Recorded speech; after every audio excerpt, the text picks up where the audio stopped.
Ahí va.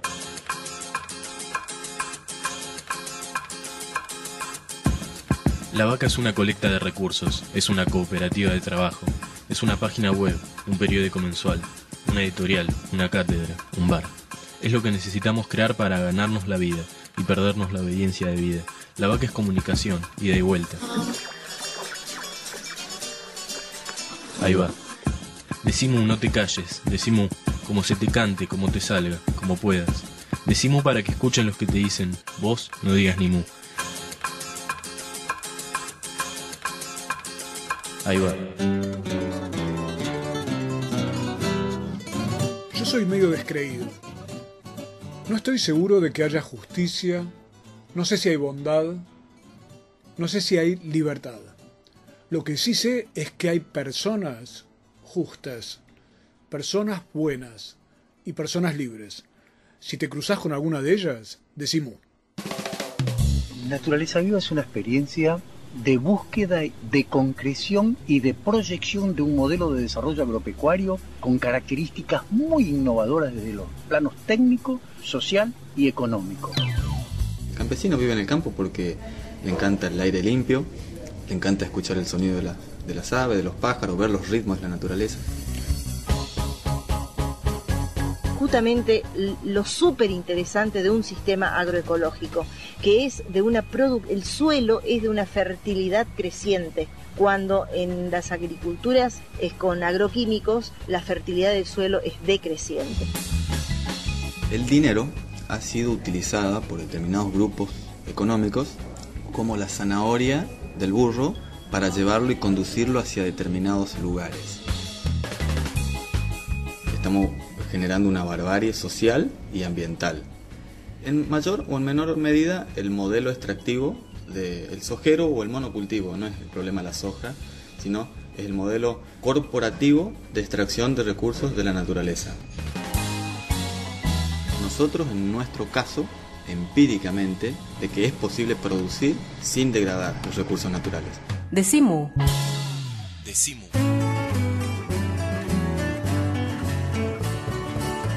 Hoy vamos a hacer un programa urgente. Tengo una pregunta que me taladra el cerebro desde hace mucho tiempo. ¿El único modelo económico posible es el sojero? Porque cuando uno lee los diarios parecería que hay que celebrar que la soja sube, entristecerse si baja.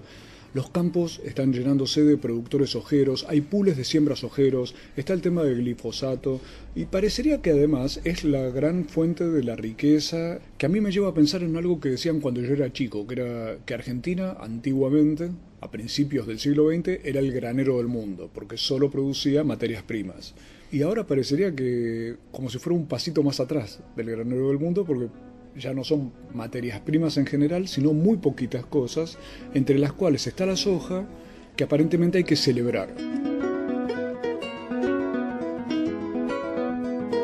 Entonces, mi duda no es solo con la soja, sino con el tipo de modelo, el tipo de monocultivo, que a mí siempre me deja preocupado depender de una sola cosa. Y hoy tenemos un privilegio. Estoy con Enrique Bénica, ingeniero agrónomo, es integrante de ese proyecto maravilloso de agricultura llamado Naturaleza Viva. Naturaleza Viva es una granja que está en Guadalupe Norte, en Santa Fe. Y Enrique está aquí a ver si me puede resolver y desasnar con respecto a este tema, de el modelo sojero, de la agricultura y sobre todo si hay algún modelo alternativo. Pero propongo primero que hagamos un viaje con la imaginación hasta Guadalupe Norte, Santa Fe. Un campo de 200 hectáreas, un campo maravilloso, con plantas enormes, árboles, suelos fértiles, toda clase de producciones, yo diría policultivo en vez de monocultivo. Y es la sensación de estar en un ámbito de absoluta vitalidad. Cuando estuve allí, Remo Bénica e Irmina Kleiner me explicaban qué es la granja Naturaleza Viva. Escuchalos. Naturaleza Viva es una experiencia de 22 años de búsqueda, de concreción y de proyección de un modelo de desarrollo agropecuario con características muy innovadoras desde los planos técnico, social y económico, ambiental, reducción del consumo energético. Es decir, es una experiencia que nos lleva a una nueva sociedad, a la proyección de un desarrollo de una nueva sociedad que es la que queremos de Argentina, de América Latina.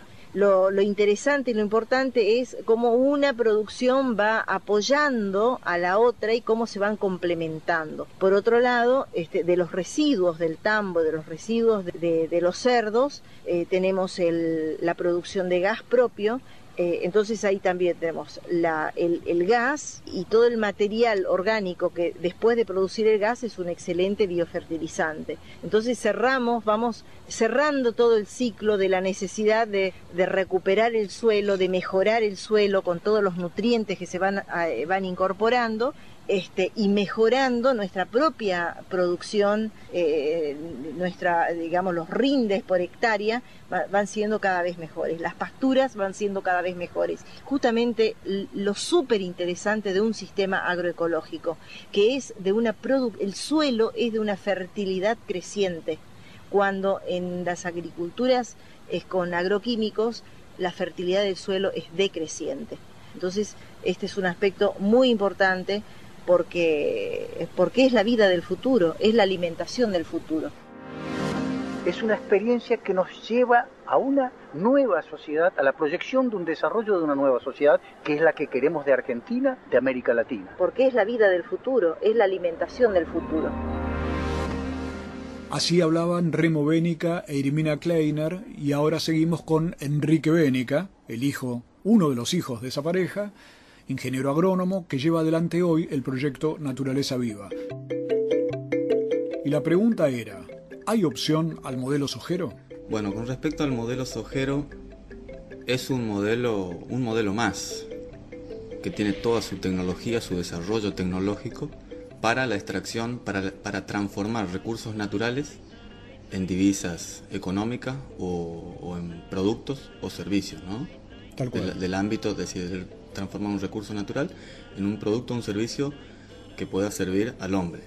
Pero hay muchos, de hecho, de los 10.000 años de agricultura que tiene nuestra civilización, es el monocultivo, es el propulsado de estos últimos 40 a 50 años.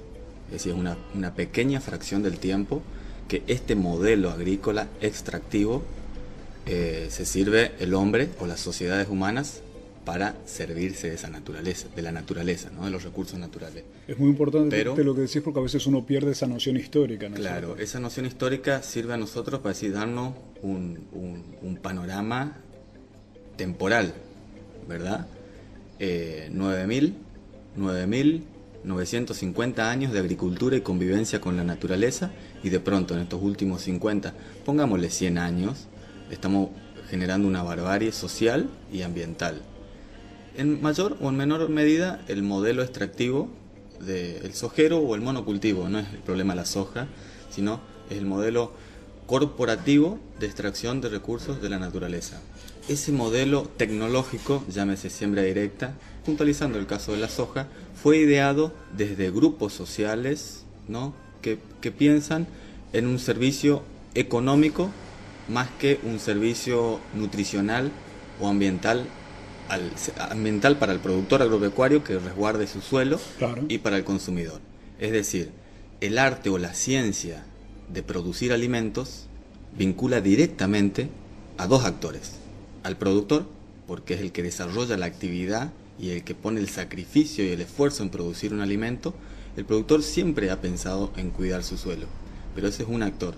Y el otro actor es el consumidor, sea de ropa o sea de alimentos, ¿verdad?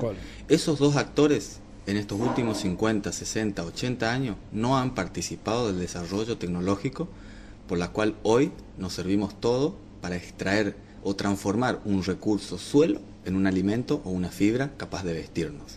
Es decir, esto es muy peligroso porque los dos actores más afectados o que más interés tienen en transformar un recurso natural en un bien no han participado en estos últimos 50, 60 años en el desarrollo de esas tecnologías para definir cómo se van a realizar esas labores, esos trabajos, cosa de que al productor le convenga realizarla, cuide su suelo, cuide su familia, cuide su microrregión, su región, y el consumidor tenga un producto sano al mínimo precio o al precio justo.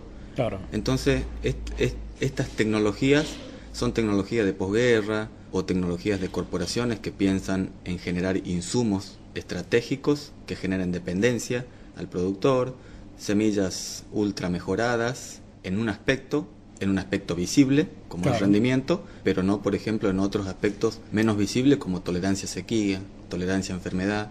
Y como estamos en una era de superficialismo, el productor muchas veces se deja engañar por estos caracteres genéticos visibles, ¿no? Que son lo que llamamos los transgénicos. Que son, sí, plantas súper rendidoras, metiéndole determinados insumos. Entonces uno es como la zanahoria, ¿no? Uno va corriendo detrás del rendimiento, pero ese rendimiento no manifiesta una calidad de vida, porque ese rendimiento necesita determinada batería de insumos químicos para que esa planta, esa genética, exprese su potencial. Pero 1 de cada 3 años en el campo o se dan extremas sequías o extremas lluvias.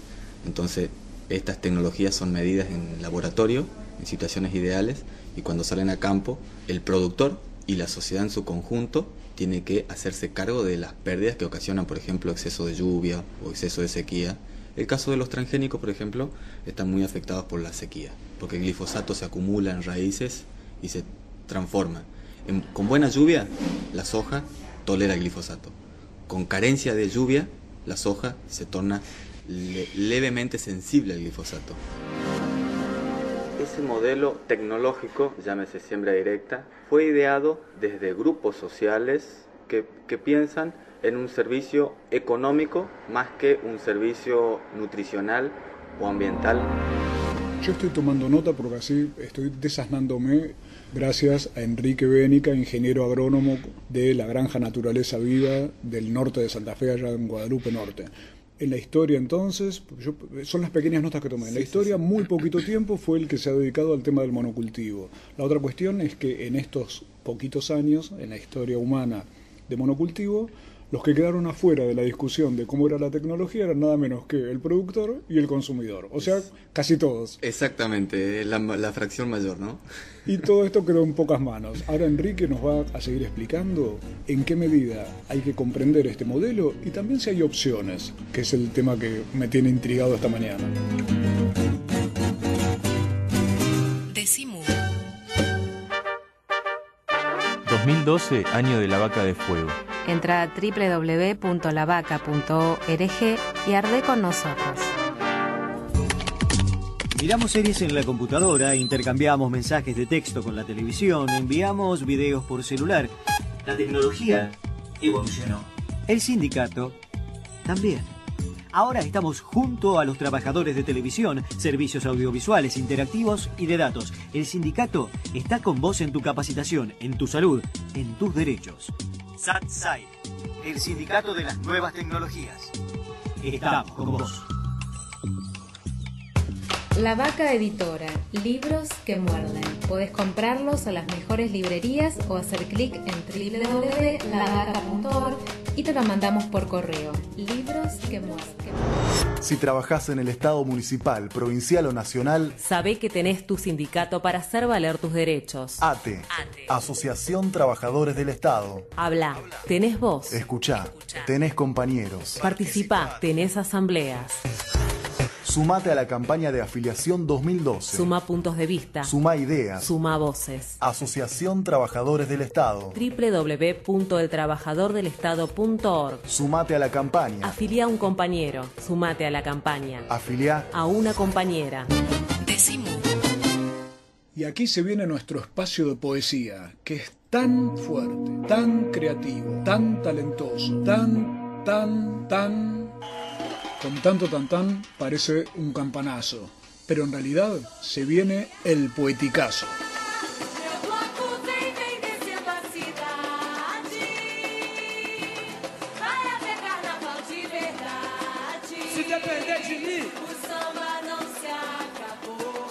Contra la inercia, contra la ley de gravedad.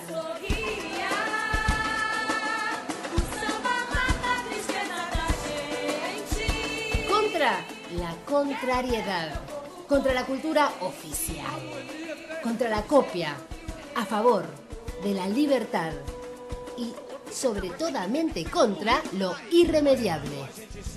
Poesía diciendo mu. O rei mandou a gente olhar pra frente. Na verdade, parceiro, o rei tá dentro da mente. Partideiro, indigesto, eu sou e sei que... Manifiesto antropófago citado. Hijas del sol, madre de los vivientes, encontradas y amados ferozmente en el país de la gran anaconda. Solo la antropofagia nos une. Devoramos al enemigo, devoramos al invasor, devoramos al colonizador. Tupí o no tupí, esa es la cuestión. Tupí guaraní, tupir guaraní, tupí guaraní.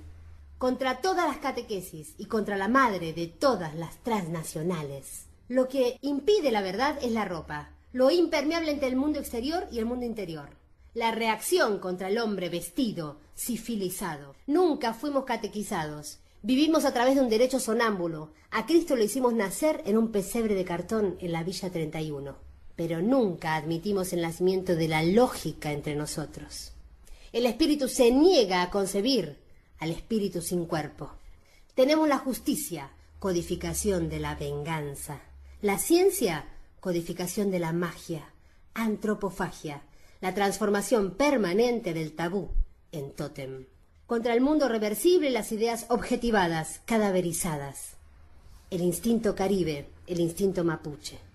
Contra las élites sacerdotales en comunicación directa con la madre tierra. Nunca fuimos catequizados. Lo que hicimos fue el carnaval, la murga, la burla, la cumbia. Ya teníamos el comunismo, ya teníamos la lengua surrealista, la edad de oro, la risa de colores, la magia y la vida. Teníamos la relación y la distribución de los bienes físicos, de los bienes morales, de los bienes honoríficos, y sabíamos trasponer el misterio y la muerte con el auxilio de algunas formas gramaticales. Teníamos la alegría. No teníamos especulación, pero teníamos adivinación. Teníamos política, que es la ciencia de la distribución, y un sistema social planetario. Teníamos el trueque y el aini. Dábamos recibiendo y agradecíamos compartiendo. La transfiguración del tabú en tótem. Antes que los europeos descubrieran América, América había descubierto la felicidad y se llamaba Abya Yala.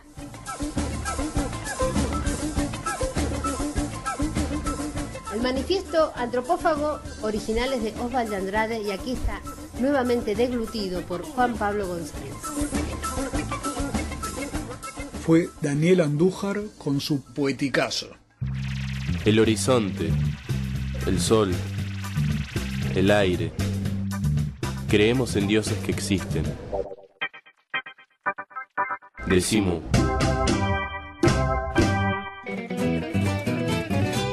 Estamos en el segundo bloque de Decimú con Enrique Bénica. Estamos en Mu Punto de Encuentro porque Enrique ha visitado Buenos Aires. Lo tenemos muy pocas veces acá por Buenos Aires porque su trabajo está en el campo. Y yo diría, quisiera usar una palabra, no es el productor, sino que es el campesino, la persona que vive en el campo. No el que está en el campo solo como produciendo, sino llevando adelante su vida, que es mucho más que la producción, ¿no es cierto? Exactamente, ese es el sentir del campesino, del productor. Es importante lo que decís, Sergio, porque cada palabra lleva a su connotación filosófica, ¿no? El campesino o el productor, yo estoy familiarizado con el productor, bueno, se vive en el campo por decisión, en algunos casos por obligación, pero aparte de hacer dinero, como insisten una y otra vez determinados grupos económicos en que en el campo hay que ir y hacer dinero, el campesino, aparte de hacer dinero, creo que es uno de los intereses que pasa en segundo o tercer orden, vive en el campo, se desempeña en el campo, desarrolla todas sus potestades que van más allá del tener, sino que van en el campo del ser. Claro. ¿No? Hoy en la sociedad se mide el ser con el tener. Somos más o somos menos en función del tener. En el campesino, al estar en contacto con la tierra, se acerca mucho más, está mucho más afinado a las vibraciones de la naturaleza, ¿no? Es un hombre espiritualmente más sensible o emocionalmente más abierto, más solidario, ¿no? Porque por historia, en el ámbito agrario, siempre hemos tenido que ser solidarios y nos hemos servido de la solidaridad en el ámbito agrario porque hoy, este año, a mí me iba mal la cosecha, al vecino le iba bien, entonces nos cambiábamos cosecha por unos cerditos, ¿no? Entonces nos servíamos conscientemente de la solidaridad. Éramos conscientes que necesitábamos de la solidaridad para la convivencia en comunidad.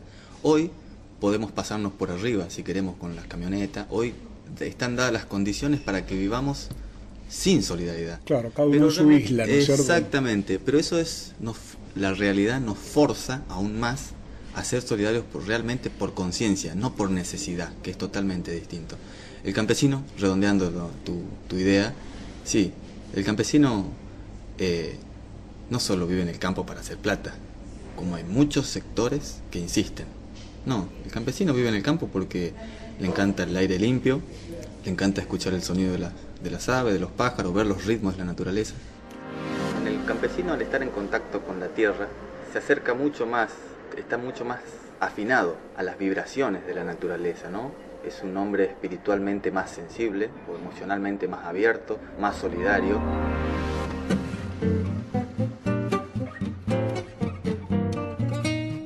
Una breve historia.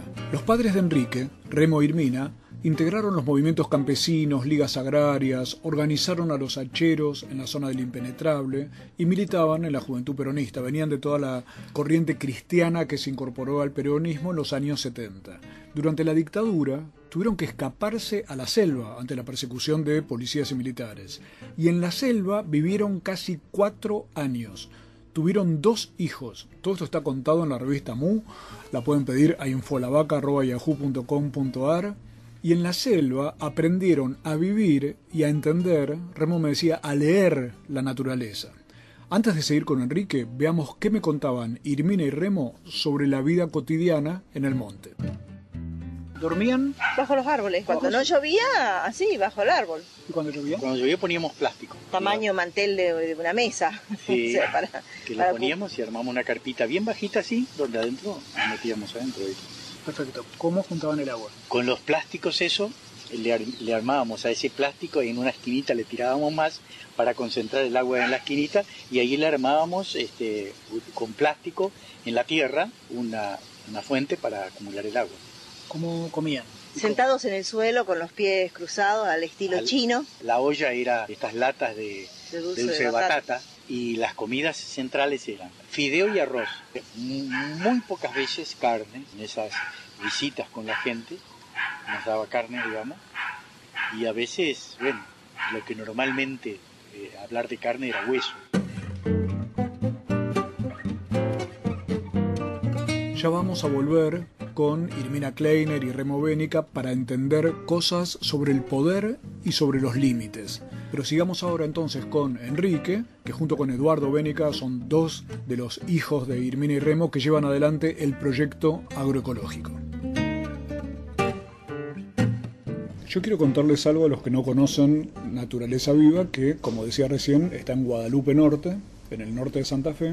Es un lugar al que uno llega a veces atravesando una especie de desierto sojero, desierto real, y se encuentra con una especie de vergel, de lugar donde cada cuestión que se producen montones de cosas. Ahora ya Enrique nos va a contar, pero a la vez cada una de estas cosas, yo como soy medio burro solo puedo decir que son de un tamaño desmesurado y de un gusto maravilloso. Producen huerta, quesos, pero todo sin utilizar los agrotóxicos que normalmente parecería que son la única forma de trabajar. Entonces, mi pregunta es esta, Enrique.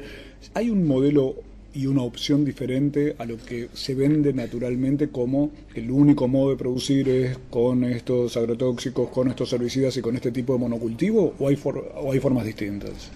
Evidentemente hay formas distintas, no lo dice solamente el proyecto Naturaleza Viva, sino infinidades de proyectos a lo largo y lo ancho del país o de Latinoamérica que vienen produciendo a tasas superadoras año tras año, incrementando la fertilidad de los suelos, la mejora de los recursos naturales, y evidentemente están demostrando empíricamente, que esa es una pata importante del método científico, la demostración empírica, práctica, concreta, de que es posible producir sin degradar los recursos naturales. Nosotros, en nuestro caso, iniciamos en suelos totalmente esquilmados por la agricultura química tradicional y hemos reconstituido la fertilidad de los suelos, la porosidad, los niveles de nutrientes en esos suelos, y estamos teniendo en estos últimos 10 a 15 años tasas continuamente crecientes de nivel de productividad en términos de cantidad, es decir, kilos de biomasa producida de alimentos, tanto como en calidad de alimentos. De que es posible producir sin degradar los recursos naturales. Evidentemente hay formas distintas, no lo dice solamente el proyecto Naturaleza Viva, sino infinidades de proyectos a lo largo y lo ancho del país o de Latinoamérica.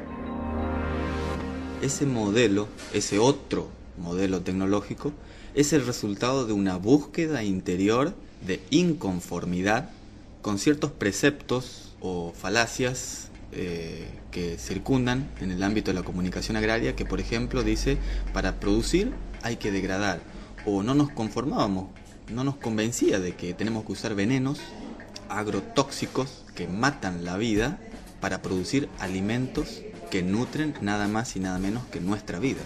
Es decir, ahí se producía un ruido en el ámbito de nuestros valores, claro, nuestros principios morales. Es decir, no puede ser que yo contamine mi suelo para producir un alimento, si el suelo es el más grande patrimonio que tiene el caso del productor. Esa falta de coherencia para nosotros, falta de coherencia en lo ético, en lo moral, es lo que es una llave, abre una llave de búsqueda a principios y tecnologías totalmente distintas, novedosas para la época, pero en realidad son prehistóricas, muchas de las prácticas que está actualmente utilizando Naturaleza Viva, sumada a todo el capital científico, técnico, administrativo de la época, ¿verdad?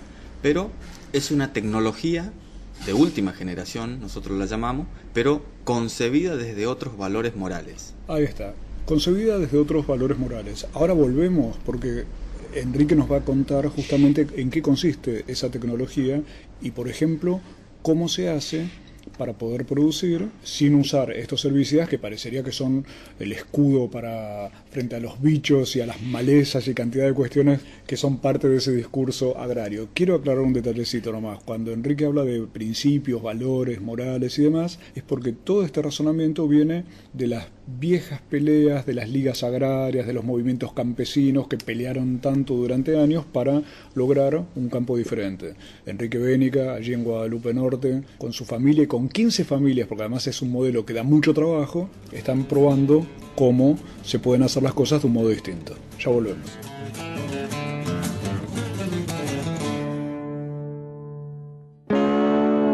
www.lavaca.org. Decimu. Estudia en el único centro oficial de idiomas de la Universidad de Buenos Aires. Sede central 25 de mayo 221. Escribinos a idiomas@filo.uba.ar o visita www.idiomas@filo.uba.ar. Sedes en Barrio Norte, Belgrano, Caballito, Palermo, Paternal, Núñez. Único centro oficial de idiomas de la Universidad de Buenos Aires. www.lavaca.org. Nuestra vaquita la hacemos con unas pocas monedas de inteligencia y cualquier cantidad de esfuerzo. Si no estás bien de la cabeza, sumate. www.lavaca.org.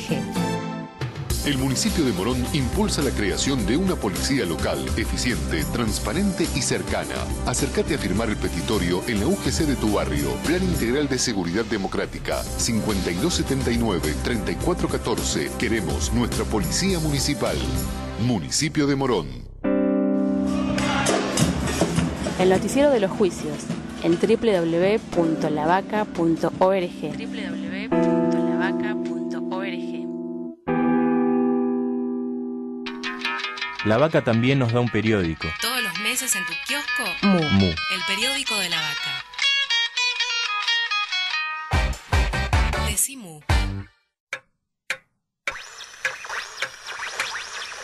7:24 en la Argentina, una hora menos en el oeste del país. A los pibes no les importa nada.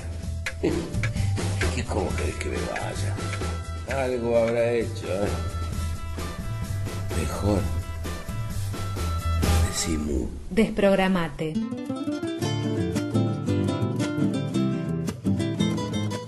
Estamos en Decimu, el programa que se puede escuchar siempre en www.lavaca.org. Hoy estamos tratando de pensar si existe un modelo diferente al modelo sojero, si hay una posibilidad distinta a los monocultivos y si hay formas de vida diferentes también en el campo. De todo esto nos está hablando Enrique Bénica, ingeniero agrónomo, uno de los que lleva adelante un proyecto del cual estamos, para decirlo científicamente, enamorados, que es Naturaleza Viva, allá en el norte de Santa Fe, creando la posibilidad de, a ver si me equivoco, pero yo digo, en vez de monocultivo, ustedes hacen policultivo. Hay cantidad de cosas que son capaces de generar y de producir. Anécdota, cuando me han invitado a almorzar allí, cosa que recomiendo que todos consigan pasar por allí en algún momento. No nos tires un problema encima. Les voy a tirar un problema, mirá. Porque la comida es espectacular, o sea, esto ya lo digo para golosos y gourmets, pero además todo es producido por el propio campo, por Naturaleza Viva, que son unas 200 hectáreas. Sí, 190. Enrique, yo quería saber, vos me estás hablando de esta cosa prehistórica que ustedes retomaron para demostrar que se puede trabajar de un modo distinto y que pasa a ser la más nueva tecnología, la tecnología de avanzada, porque se comprende mejor la relación con la naturaleza. Entonces, pregunta de burro, ¿y cómo hacen con los bichos y con las malezas y con todas las cosas que yo escucho que son los grandes diablos que afectan a los productores agropecuarios? Mira, Sergio, hay un sinnúmero de herramientas y principios que respetar para construir ese gran sistema productivo alineado a las leyes de la naturaleza. Nosotros, aplicando una serie de principios que después te voy a mencionar uno, ejemplo, nosotros vamos alineando continuamente esos principios y leyes de tipo biofísica que existen y existieron históricamente en la naturaleza, que rige la armonía. Vamos tratando de continuamente buscando cómo, a través de las formas que nosotros nos vinculamos con la tierra, con los cultivos y con los animales, tratar de alinearlo a esos principios, ¿no? Principios naturales, para que la naturaleza, en vez de pelear en contra o de continuamente afectar a nuestra producción, que esas fuerzas de la naturaleza empujen a la propia naturaleza, a la propia producción. Perdón. Tal cual. Es decir, el sistema convencional, el modelo monocultivo, al violar esos principios, las fuerzas de la naturaleza la tiene en contra. El productor que adopta el modelo corporativo sojero está peleando en contra de esas fuerzas de la naturaleza. Claro, quiere dominarla. Es como que, claro, surgen continuamente nuevos problemas, nuevas plagas, nuevas enfermedades, nuevos virus, no solo a los cultivos ni a los animales, esto también a los seres humanos. Tal cual. Que estamos continuamente consumiendo e ingiriendo principios activos nuevos, nuevos conservantes, nuevos fertilizantes, todos los antes, saborizantes, etcétera. Y remedios continuamente estamos peleando en contra, digamos, pichicateando, exacto, violando esos principios, entonces continuamente surgen virus, enfermedades nuevas. Esa es la fuerza de la naturaleza que intenta corregir, ¿no?, los desequilibrios. Nosotros lo que intentamos a la hora de trabajar con la naturaleza, con el suelo, con los vegetales, con los animales, es tratar de alinear, ¿no?, alinearnos en términos tecnológicos a esos principios. Entonces la naturaleza, en vez de que nos apriete y nos vaya llevando siempre hacia el paredón, nos empuja, nada más y nada menos que eso. Por ejemplo, un principio es el principio de la prevención. Existe la prevención curativa y la prevención nutritiva. Esto prácticamente en términos médicos. Claro. Una prevención curativa, por ejemplo, es para nosotros una vacuna. Uno previene una enfermedad vacunándonos contra algo, ¿no? En el campo existe una terapia curativa que es, por ejemplo, para prevenir un lote de girasol o de soja con ataque de hongos. Ajá. En las hojas. Entonces, cuando el girasol o la soja empieza la floración, se aplica ese fungicida, que es una prevención curativa, ¿sí? Es una prevención que uno está realizando para prevenir el ataque de esos hongos, porque si agarran esos hongos, eliminan la planta y no alcanzan a producir el fruto, no alcanzan a llenar el grano, dicho en términos agronómicos. Nosotros hablamos de la prevención nutritiva. Es una escala mucho más profunda del nivel de prevención. Esto es antiquísimo. Se sabe de hace miles de años que un ser vivo, vinculado al ser humano, cuando se nutre adecuadamente, cuando se alimenta adecuadamente, no solo de vitaminas, minerales, etcétera, sino que cuando alimenta las imágenes que recibe a su cerebro, se alimenta de esas impresiones positivas o negativas, cuando se nutre correctamente. Se nutre, exacto, es una palabra que reúne la nutrición, claro, pero no solo en términos físicos. No, en nuestras cabezas, nuestra alma. Exactamente, exacto, en el ámbito en que nos desenvolvemos, ¿no? Estamos entre bocinazos o estamos entre cantares de pajaritos, ¿verdad? Bueno, esa prevención nutritiva es una escala muy superior o mucho más profunda de la prevención. Claro, nosotros estamos hablando... Fortalece al ser frente a los problemas. Exactamente. Nosotros vamos alineando continuamente esos principios y leyes de tipo biofísica que existen y existieron históricamente en la naturaleza, que rige la armonía, para que la naturaleza, en vez de pelear en contra, que esas fuerzas de la naturaleza empujen a la propia producción. Hoy la medicina y la ciencia y la tecnología habla de la prevención. Hay que prevenir para no curar. Sí, pero el tema es a qué profundidad estemos hablando de la prevención. Yo te mencioné un ejemplo, el caso de las vacunas, en el caso nuestro, o el de los animales, y en el caso de los cultivos. Se previene con fungicida. ¿Qué produce esta prevención? Como se están utilizando productos de síntesis química que la naturaleza no los reconoce, esa prevención previene el hongo, sí, pero mata los hongos benéficos que controlan a las larvas, por ejemplo. Hay hongos que controlan a las larvas que se van a comer la soja. Entonces se previene contra hongos y te surgen las larvas, los gusanitos que se comen a los cultivos. Enrique, nos acabas de dar una clase magistral que aparte creo totalmente comprensible sobre esta diferencia entre meterle químicos a la vida o nutrir la vida para que las cosas sean distintas. Ya volvemos para que me termines de contar un poco cómo son estas opciones que se han encontrado en naturaleza viva, allá en el norte de Santa Fe y, como dice Enrique, en muchos lugares del país y del mundo, para pensar modos de producción y de vida y de nutrición totalmente diferentes.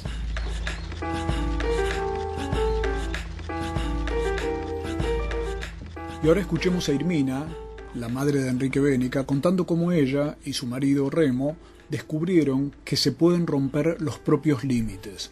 Lo descubrieron cuando tuvieron que fugarse primero de la AAA y después de la dictadura, y vivir durante 4 años en el monte, pero no se dejaron ganar por la impotencia. No había colchones, no había abrigo, no había teléfono, no había agua, no había hoteles, no había call centers, no existían los celulares.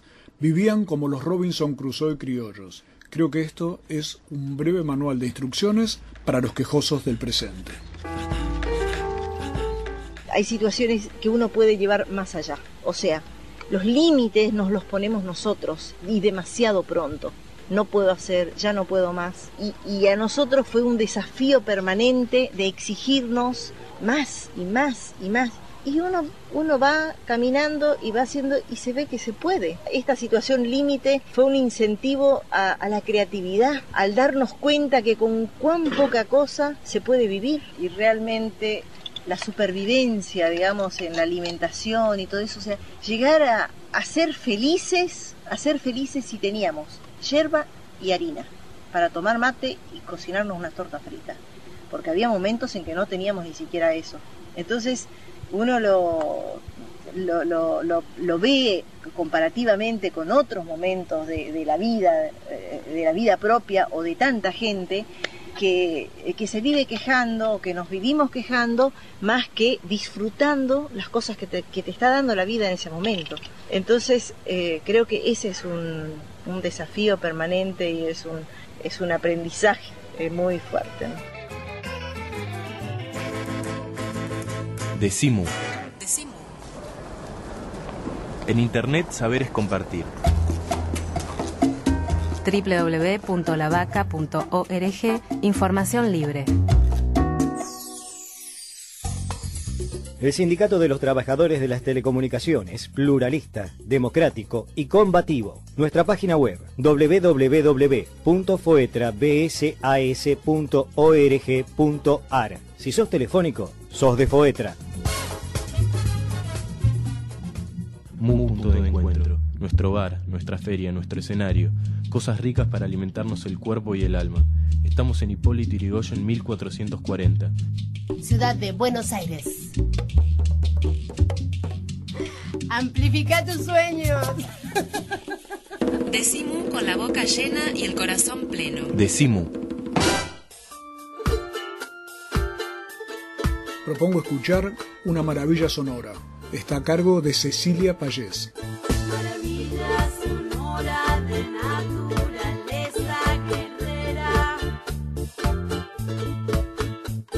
rebelde y reveladora, se siente la música. Fuego nocturno que eleva, viento del gran día que llega, libera, corazón de tanto mundo, sonidos que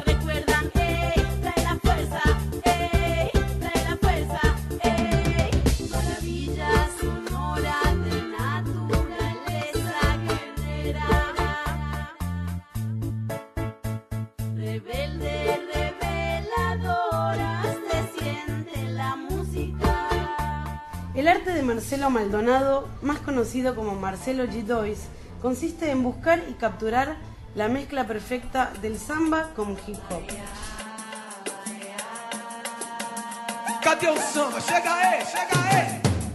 Y las dos cosas están muy presentes en su historia, porque Marcelo se crió en una favela del barrio de Andaraí, en la zona norte de Río de Janeiro. Allí su familia disfrutaba escuchando el samba brasileño, mientras él y sus amigos comenzaban a encontrarse con el rap.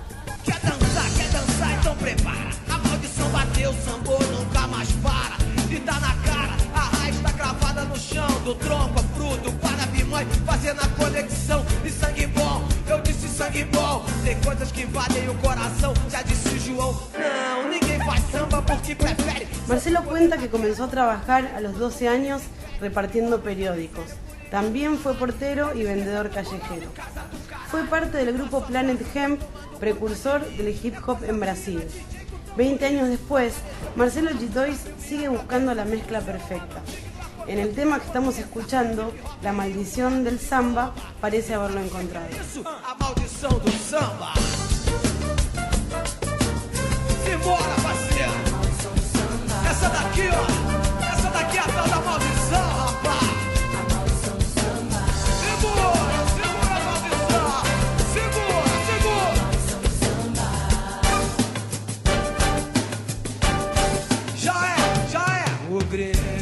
Subiu no morro e bebeu cachaça, fumou maconha e obteve a graça.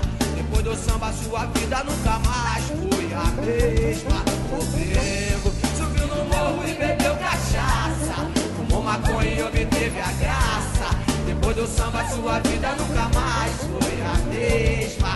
Showtime! A batida arregaça, o melhor som da praça. O grave racha o muro, o agudo quebra a vidraça. Na vida tudo passa, não é nada que cê faça.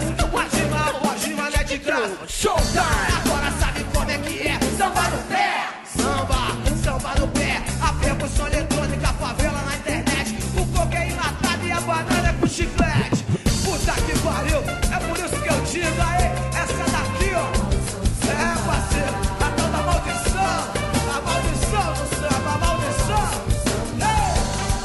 Tá bonito, hein? Tá bonito, hein?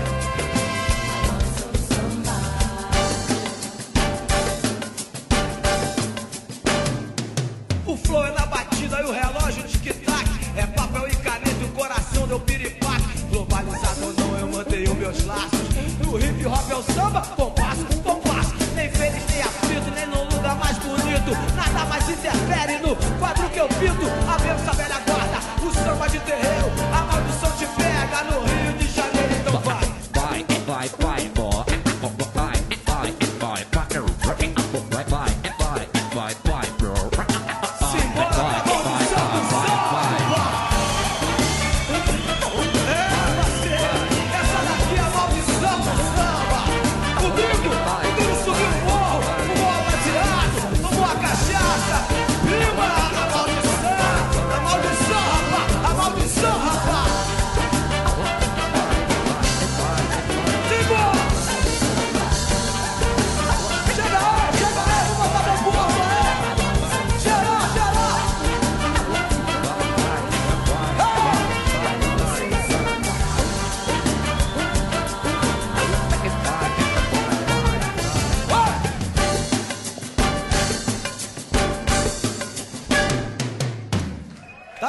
Acabamos de escuchar a Cecilia Payés y su maravilla sonora.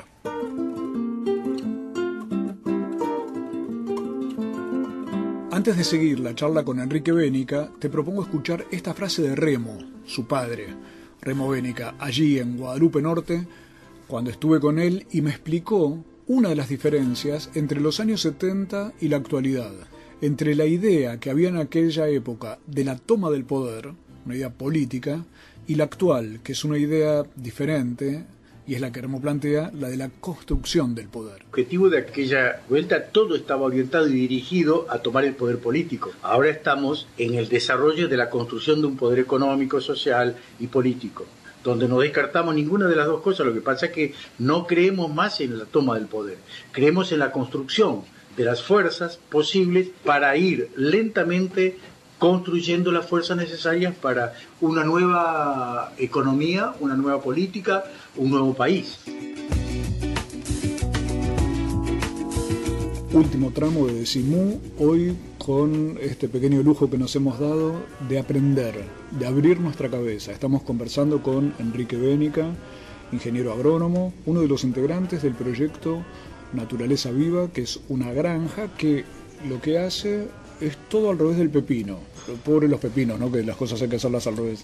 Lo que todo el mundo utiliza como monocultivo, ellos realizan policultivos. Para cuando todo el mundo usa agrotóxicos, ellos no lo usan. Y para cuando todo el mundo habla de la producción agropecuaria como atada y dependiente a esos modelos de rentabilidad supuestamente económica, ellos están demostrando en Naturaleza Viva que existen modos distintos de producir, pero que además nutren la vida, nutren los suelos, nutren a las personas, porque claro, estás cambiando el paradigma de lo que es la salud también al plantear las cosas así, pero además, la gran noticia, es muy productivo esto, muy rentable, para decirlo en los términos economicistas que se suelen usar para estas cuestiones. Sí, nosotros afirmamos y decimos y llevamos a la conciencia pública de que el dinero no es un muy buen, ¿cómo se dice? Guía, ¿no? Un parámetro, digamos. Un parámetro de tomas de decisiones. Tal cual.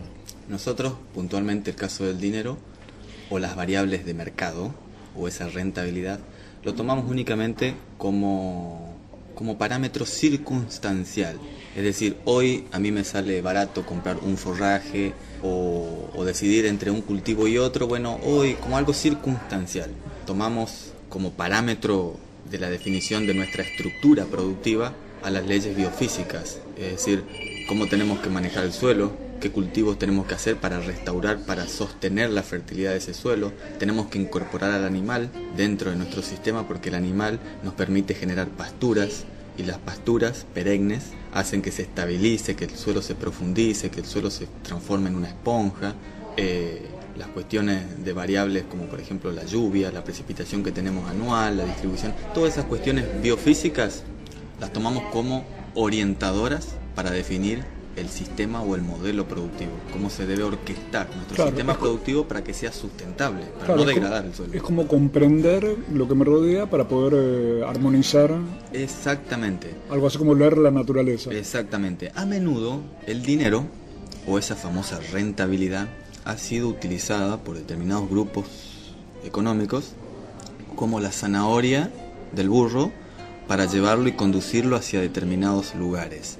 Y esa zanahoria se llama, en términos más de tipo psicológico, es la ambición, ¿no? Llamar a la ambición del productor, porque cuando uno tiene y vive bien, pero alguien viene y te dice, sí, pero podés tener más. Claro. Ese individuo está llamando a tu ambición de tipo económica, de tener, de posición más. En la historia de la agricultura, hace 50 años atrás, en el ámbito agrario, esa zanahoria o esa ambición se la materializó con el ingreso de los fertilizantes químicos y los híbridos, las semillas híbridas. Que permitían mucha más producción y que se acumulara mucho más dinero. El productor vivía relativamente bien, sacando, en términos de producción, vivía relativamente bien. El problema que tenía el productor hace 50 años atrás era la reivindicación de precios, que la agroindustria le manejaba los precios. Bueno, entre otros problemas, ¿no? Pero le plantearon como que la solución que podía tener más, que podía salir adelante, pero los caballitos de batalla fueron el híbrido y los fertilizantes químicos. Y ese es un paquete tecnológico armado. Entonces con eso fuimos entrando. Eso simplemente para advertir, ¿no?, a la ciudadanía agraria o a la gente que vive en el campo, de que muchas veces hay sectores que llaman a la ambición o al dinero o a esa famosa rentabilidad para orientar el barco de nuestro sistema productivo. El dinero o esa famosa rentabilidad ha sido utilizada por determinados grupos económicos como la zanahoria del burro para llevarlo y conducirlo hacia determinados lugares. No quiero que se nos acabe el programa sin charlar de una cuestión, Enrique, que es lo que se hace en Naturaleza Viva, en un campo maravilloso, de 200 hectáreas, 190 hectáreas, que demuestra cómo se puede trabajar de un modo diferente. ¿Se puede pensar a gran escala Bueno, nosotros estamos trabajando, de hecho, en 190 hectáreas, hacemos agricultura extensiva, que no las hacemos en 500 hectáreas porque no está dentro de nuestra planificación administrativa. Pero se podría hacer. Pero se puede hacer. Ahora, hay un problema que es, bueno, a gran escala. ¿Qué es a gran escala? ¿Un productor 10.000, 20.000, 30.000 hectáreas? ¿O son 100 productores en 30.000 hectáreas? Acá se están utilizando tecnologías con determinadas estrategias técnicas para permitir que un solo productor acceda a tener 10.000, 20.000, 30.000 hectáreas. Pero esa tecnología que le permite esa escala es más cara en términos de capital, de ingreso y para hacer producir eso, que un productor que tome 1.000 hectáreas, por ejemplo, o 500 hectáreas. En 30.000 hectáreas tendrían que ser 100 productores, 50 productores. Esa tecnología que se está aplicando actualmente no solo que es más cara en términos económicos, sino que es más riesgosa y más contaminante.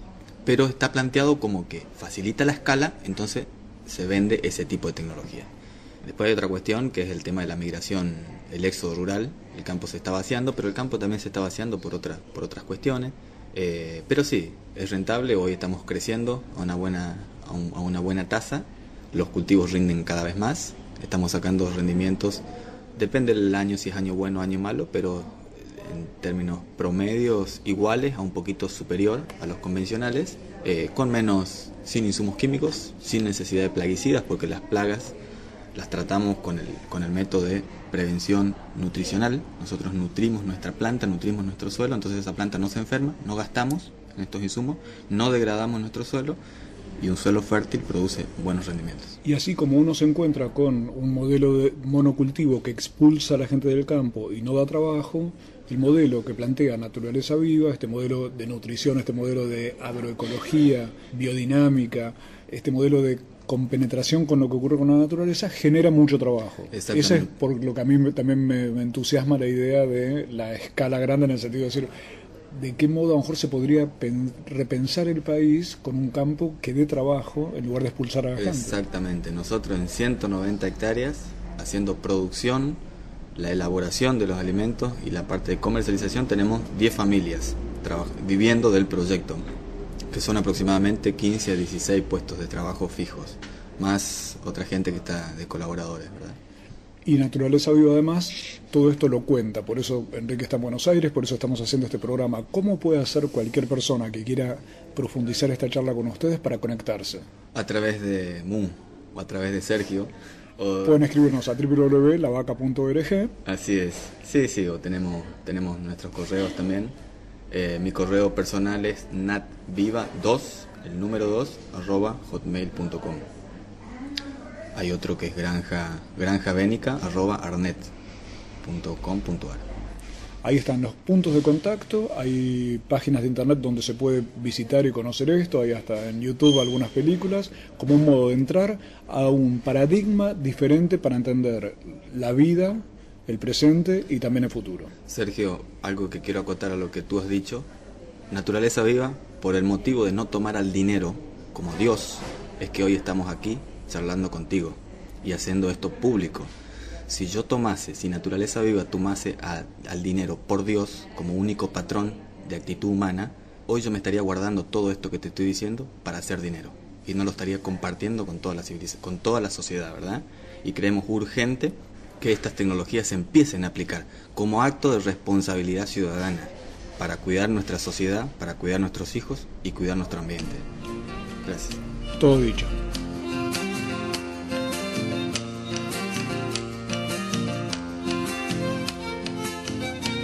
Cuando recibas la carta que aquí te escribo, cuando recibas la carta que aquí te escribo, espero que vengas pronto por todo lo que te digo.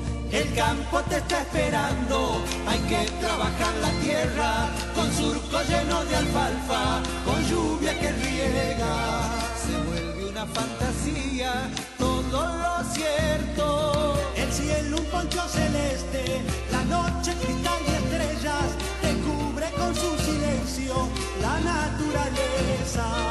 El campo te está esperando, la vida abierta sus puertas.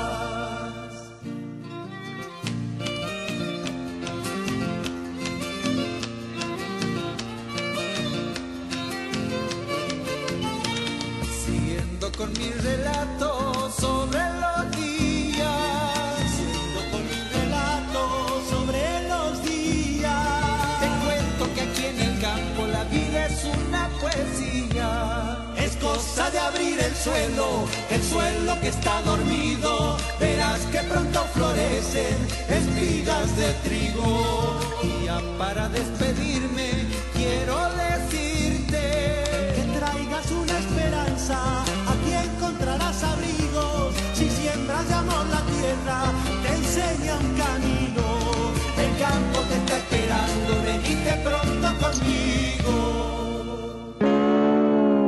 www.lavaca.org Decimu.